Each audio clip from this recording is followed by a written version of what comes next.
Siamo con Davide Donofrio, direttore di Confapi Padova. Parliamo degli effetti del Jobs Act. Quali sono stati appunto gli effetti sulle aziende?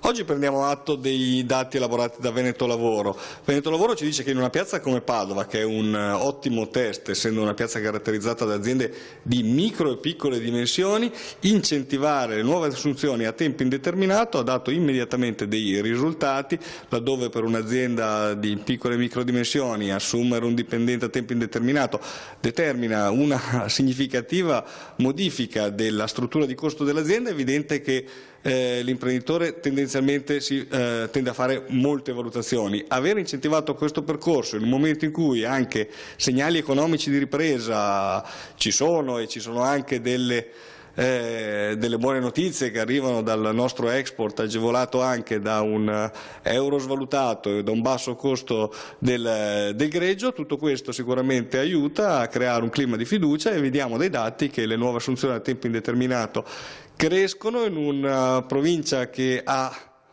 un contratto a parasubordinato su 4 di tutto il Veneto. Abbiamo invertito un trend, calano i contratti a tempo determinato, calano sensibilmente i contratti parasubordinati come i contratti a progetto, anche in virtù del fatto che l'aumento delle aliquote sui contratti a progetto indubbiamente ha dissuaso il rinnovo di queste forme.